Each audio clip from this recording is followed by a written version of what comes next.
So hi guys, I'm here at the International Culinary sa Kalami of Cebu, here in Guadalupe, because today I'm going to be attending a WWF event called Savour Planet with Chef Tatung Sarthou. If you want to see this adventure of mine, cooking adventure of mine, check this video out. So our group is assigned to grill. Konting kasing water and mix it para maging juicy siya. So Brian na to. Cold water. Cold water. So yes, one tip that Chef Tatung gave us is to put a cup of cold water. And put some salt. That's it.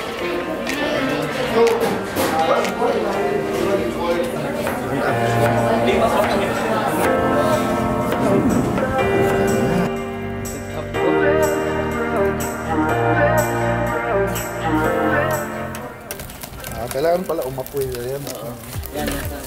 So yung style namin sa pag-grill o pag-ihaw is in Pulpog.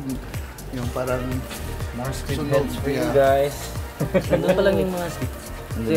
Iwan na lang yan. So yes, we have squid heads also. So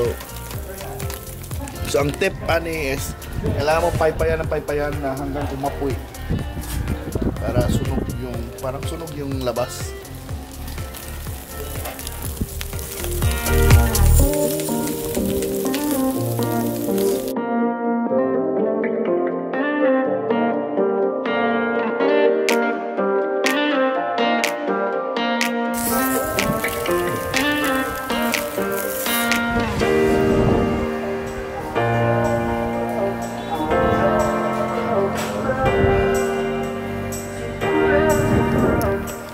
So may pusit pa kami. Now we're gonna with anato oil. Interesting mix by Tita Aisa.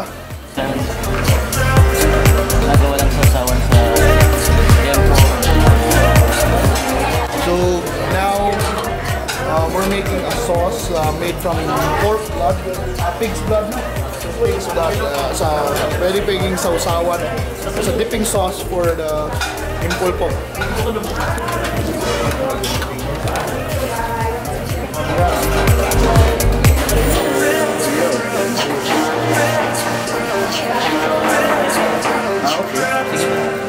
Reduced talaga na reduced. Okay.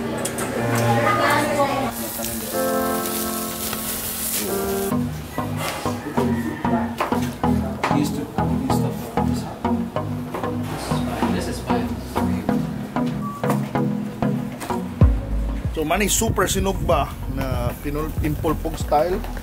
Is Gin Paul Pipito, di ba? Ilang ninaw nga ha? Bantayi lang yun. Para mo color, mo din yung color.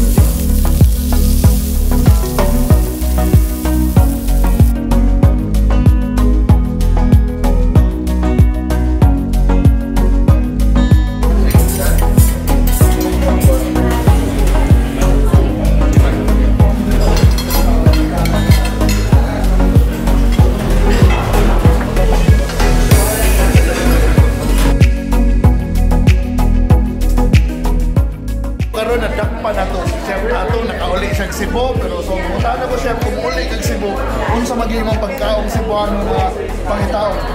Kani kita goyo, balbakwa, kana lechon Cebu, dimsum, okay, lara na mao gina yung mga pinangilan nato. So asa gyud ang larang pangitaon? Sa Pasil, the best larang unsang prasa? Kwanto ko dito mga alas 3, alas 4 ana para makuha gini yung mga lamb-asking isda. So kung bago yung luto, o na yung kainit pa kayo, so pwede mong matag sa'yo or di nang matog, ikan mong inom. Okay na.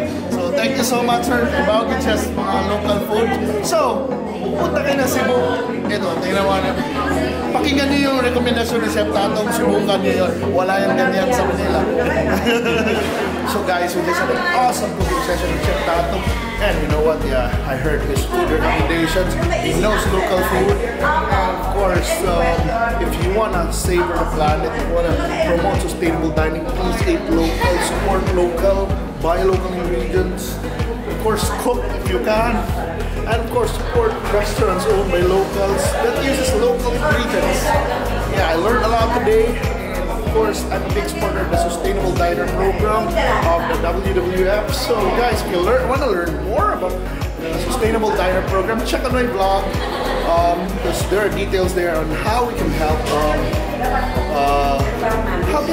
We help our environment, our country by mindful eating and supporting local products. So thank you so much for watching, and please subscribe if you haven't subscribed to my channel. Bye!